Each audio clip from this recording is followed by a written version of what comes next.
time to check the charts. Don't see the point. I mean, it's obvious that Pharrell Williams is still going to be #1. It's a great song. What could people like more than that?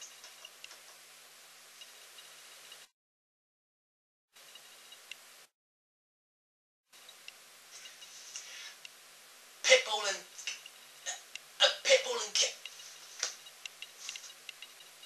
Alright, fine. Might as well check it out.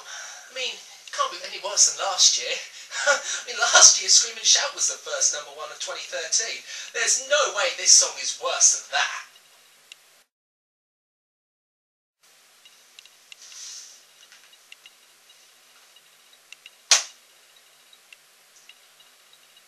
Wow.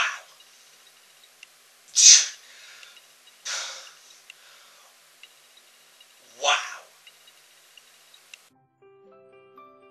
If ever there was a perfect word to describe this song, timber would be that word. Because not only does this song fall down into the category of awful, but it's enough to make you wish the tree would just collapse on your head, and hopefully with enough force, not only make you forget what you've just listened to, but maybe it would bring you to the same level as the people who actually bought a physical or digital copy of this track. And so therefore, you could probably see what these people see in this song, and then kill yourself afterwards. Okay, maybe I'm being over dramatic, but seriously, out of all the songs that could have toppled Pharrell Williams, the people of the UK thought that the appropriate replacements were Kesha and Pitbull. If this is a sign of what's to come in the year, then pop music is royally screwed, and I thought the start of 2013 was bad. Do I even need to examine the lyrics? This is Pitbull and Kesha we're talking about. What else are their lyrics going to be about? Kesha is solely limited to a chorus, which is still too much Kesha. And as usual, she quote unquote sings about meeting some random guy and promises him a night he won't remember, but he won't forget her.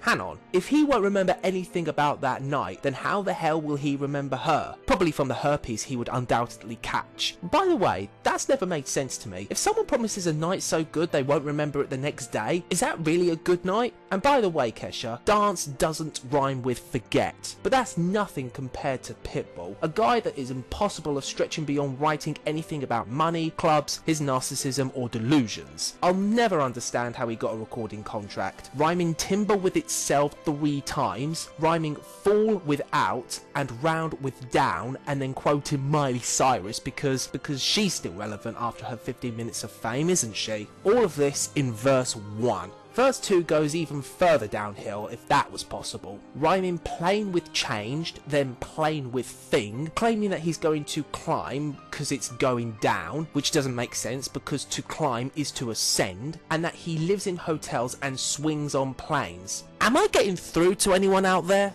Is it hard to see why so many people despise this talentless waste of a so-called artist? The guy is incapable of writing anything with substance, meaning, or anything relatable. He's incapable of stretching beyond his minuscule range, and he never will. The fact that this shit warrants the top spot in the UK consumer's mind shouldn't shock me, yet I find myself stunned that this is what people bought. The combination of these two is like puking on a pile of shit. This time last year, Scream and Shout was the first #1 single of the new year, and I never thought I'd say this, but this song is worse than Scream and Shout. At least will.i.am and Britney Spears have released some good material in the past, which is something Kesha and Pitbull will never be capable of doing. It can only get better from here, right?